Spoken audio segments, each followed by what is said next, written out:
back, everybody, to the fourth installment of Jada's Conscientious Convos. Thank you so much for tuning in. If you're a subscriber, welcome back. If you are viewing this video for the very first time, welcome to my channel. If you have not subscribed already, please feel more than free to do so. There is a subscription button below. Just press subscribe, and you can also press the bell notification button that lets you know every time I post content. And welcome to Jada's Conscientious Convos. First of all, I just want to start off by saying I celebrated my 21st birthday this past Saturday. Yes, the girl is 21 the legal way. Y'all know the vibes. Let me stop. But yes, I just celebrated my 21st birthday, and I am very, very, very blessed and very lucky and very proud to say that I made it to 21 with, you know, number one, no children. Not saying that children are not a blessing, but for my financial state and for my mental state and for my physical state right now, children is just not a blessing for me. So I made it to 21 with no kids. I made it to 21 alive. A lot of people don't really make it to see 21, and so I did. I'm here, and thank you, God. Thank you, whoever is up above, you know, looking out for me. Thank you, big guy. I love you. Keep blessing me. Keep providing me all the things that I need, you know, to get through my future decades to come. So, this video is going to be different than my other previous 3 installments. This video is going to be discussing the Central Park 5. Central Park 5 is about a story of 5 young black men, no older than 16 and as young as 14 years old, who took a, you know, trip. Well, not a trip, but they went to Central Park one night, and that same night there was a jogger who was raped and brutally beaten to unconsciousness, to the point that where she forgot anything that happened from the point that she entered the park to the time that she woke up from her coma. And so these 5 young men, they were all taken to the police station that night. They were interrogated for more than 40 hours with no food, no bathroom break. They had no parents around. They had no lawyers. They had no rights. They had no one to inform them of their rights. No one to inform them that they don't have to say anything that they say can be and will be used against them in the court of law. Mind you, these are young boys, 14, 15, 16. Even if you tell them these kinds of things, they're not going to know what that means. Because 14, 15, 16, who knows what a lawyer is? Who knows what a lawyer's job is? Who knows what rights are? Like, you know, these are not things that they are supposed to, that they know. And it aided in the proper conviction of these boys. Especially being the fact that, you know, these boys didn't have a parent around them, you know, with them while they were being interrogated. So it was easy for them to be coerced and to give false confessions, pardon me. So these 5 young men, I will have their names somewhere on the screen, their names and their pictures on the screen. They all have their names. Yusef, Kevin, Altron, Korey, and Raymond. Those are the 5 young men. I will post their pictures, like I said, around the screen, on this screen somewhere. You guys will be able to see the 5 of them for just a brief short time, but see what they look like and see their names. And so they were all sent to jail on charges that they didn't, you know, commit, for a crime that they didn't commit. And so their time in jail, the 4 of them went to juvenile facilities because they were under the age of 16. And Korey Wise, the one very particular person who only was in the police station to support his friend Yusef, because that's his friend, and he knew that, you know, if he went home without Yusef going home, you know, their parents would have a fit. So he just went to support his friend, and he ended up getting the most time. 13 years Korey Wise spent inside of, you know, from facility to facility, from jail to prison, and you know, confinement and getting beat up, and we'll talk about that later, but this is what happened. So their time in jail in the juvenile facilities was pretty rough. You know, they grew apart. Some of them, didn't really come out speaking to one another. Some of them didn't stay in there speaking to one another, and so it kind of affected relationships and broke friendships, and it was a very testing time period for them and their families. But the one particular person, the one that affected me the most, was Korey. Now, Korey Wise was 16 when he was arrested, so he went to the big boy jail. And so, being that he went straight to the prison, he was abused, he was stabbed, he was beat up countless times because of him being who he was, being a part of the Central Park 5 case. And so he had a very rough time in prison, very rough. He went to Attica, and if you guys don't know about Attica is one of the worst prisons ever, like ever.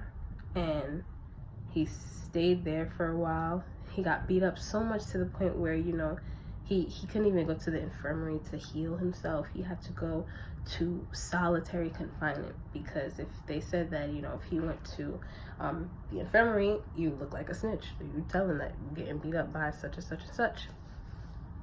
So he had to go to solitary confinement to maintain his physicality.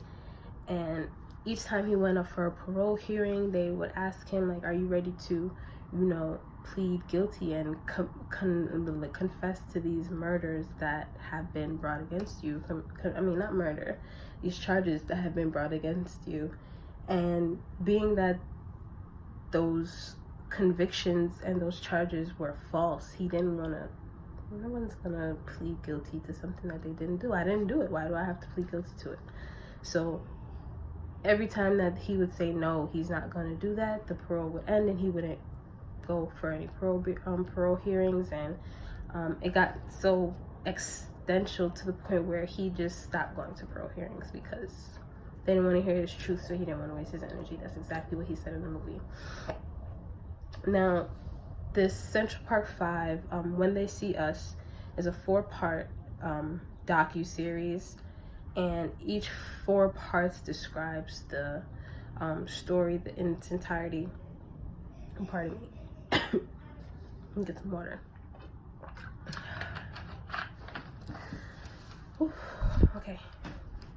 When They See Us is a 4-part docu-series in which each episode describes the story in its entirety, from the beginning when the boys went to the park to the ending of when they came out of jail and how they're doing after jail, after prison. And so in each episode you see how prison affects you not only while you're in prison and your family's while you're in prison, but also when you're out. And sometimes the effects are worse when you're outside of prison. Raymond had so much time. So much of a hard time trying to find a job, trying to get paid enough money to, you in prison and you already, when you get out, you're already 567 steps behind. You gotta play catch up. And sometimes it's hard for you to catch up. So you gotta do things that lead you back in the streets. Quick money, quick dollar, you got a kid now. Excuse me, you gotta find somewhere to go live. Like, you gotta make it work. You gotta make a living. And sometimes we don't even have family members that can do that for us, that can take care of us, that can protect us until we get back on our feet or anything like that. And so it was just very hard for all of them once they got out. Yusuf, he was Muslim, so he went back into, religious heavy things. He found a wife and he had kids, and he got his way through his religion. And so, I'll post links to in the bio of this video to all the information that tells you about their afterlives and things like that. But from what the story depicted, what the show depicted, that they just had such a hard time, trying to find their way out of jail. Yusuf, he wanted to be a teacher, wanted to get a certificate and teach. And the Barbie told him, like, once you've been a convicted felon, you're done. You can't get a certificate to do nothing. You can't be a teacher. You can't get no governmental certificate. You can't, they have the box. I think it was one of the boys went for a job at a diner, and there was a box at the top of the, it was Raymond, there was a box at the top of the application that said, have you been convicted of a felony? Have you served time in prison before? And those two questions and those boxes are a confinement upon people that have been, you know, formerly incarcerated people. The stigma of being in jail and being imprisoned and having jail time and serving sentences, it follows you throughout your entire life, and it goes wherever you go. And so what my thing is, we have to break that system. Like, we have to find ways, we have to build businesses, we have to have people, black people, that will hire only formerly incarcerated people. Fuck the box. I don't care if you've been convicted of a felony. You're trying to get back on your feet, and I'm going to help you do that. That's my job. And your job is to work with me while we do that for you. You know, it's hard enough, you know, this stigma of you being locked up, and, you know, these false convictions against you have already been following you throughout these 10 plus years that you've already lived life. Why try to make it worse the further you go down the line? Things are getting worse, and you're having a hard time catching up. And that's why sometimes a lot of people commit suicide after they get out of jail, because of the pressure of trying to fit in and catch up, and the pressure of trying to be, you know, a family person, or trying to mend relationships and build relationships, create relationships. It becomes very, very tough. Dating is hard, finding a job is hard, going back to school is hard, building and, you know, bridges with family members is hard, building friendships is hard. Like, it's all difficult because of the stigma that follows you. And what stuck out to me the most was when Korey was in jail, he was moved around so much times. He had to transfer so much just to see his mom. You know, his mom, she sold drugs out of the house. She trapped out of the house when they were younger. His older sister was a transsexual, and well, his older brother, I should say, was a transsexual, and his other older sister was also transsexual. So both of his older siblings were, you know, interested in the other sex, and the mother she wasn't too fond of that, you know, from what the story depicted. And so he just grew up very, very difficult. He didn't go to school, he couldn't read well, and it's just all the odds were stacked against Mr. Wise. And to see how much and how strong he stayed throughout the whole thing, even getting out of jail and, you know, making a better life for himself and trying to, you know, pursue things that can help others that have been in his situation, is just like all so touching to me. Like, this story is just so crazy, and it's not the first time or the last time that something like this has happened. We have Chanel Lewis right now. That's another jogger case in Prospect Park or Central Park. I'm not sure. I'll also post that link in the bio down here as well. But autistic young man who has been sentenced to life in jail for taking the life of a jogger. That and I haven't really followed this case too heavily, to be quite honest. I know the case has been around for a while, but his trial just came back up a few weeks ago, and so his conviction came back up and his sentence came back up as well, which made me start reading into it a little bit more. But yes, he was sentenced to life in prison for the murder of this jogger, and a blind man can see that it was not this young man that committed this murder. You understand what I'm saying? And so the system is just, you can't say something that wasn't built for you is broken. So that's why I try not to say that the system is broken, because it wasn't really built for us. It was built, like I always say in all my videos, the third, the second, and the first, that this country and its ideals were based off of the desires and the needs for white men. Okay, so people like me, we weren't thought about, we weren't considered. Women weren't thought about, we weren't considered. And so it just becomes very, very difficult to carry on in life when, you know, a system that's supposed to be for you or supposed to work in your favor is not. You know, is the complete opposite of what it's doing or what its purpose is to be. And so I say all of this and make this video to say that you guys should definitely go out and read more about the Central Park 5 case. You guys should definitely go out and read more about the Chanel Lewis case and this other jogger. I know there are millions more cases. There was also a case of this young black man who was sentenced to 12 years for kissing this white girl and was convicted of rape and all this nonsense. And it's just so, makes me sick to my stomach, 100%. And so it's just, I want you guys to go out and read up on these things, familiarize yourselves with these cases. And, you know, being a lawyer, I know, is not for me. I know that for a fact. I can't be a lawyer. I have a good heart. I have a great heart. And I have the best interests of other people at my heart, in my heart and at my mind. You know, I want people to be good. I want everybody to be okay. I want, you know, everything to be fair and just. And as unfair and unjust this world is, it is very hard to bring fairness and justice into a world like this, or into society like this, to be quite honest. But I know that there are people out there whose passion is to be a lawyer, be a public defender, you know, be in the system, be a judge, be something in the criminal justice system in some way that can help affect the lives of these young men in a different way.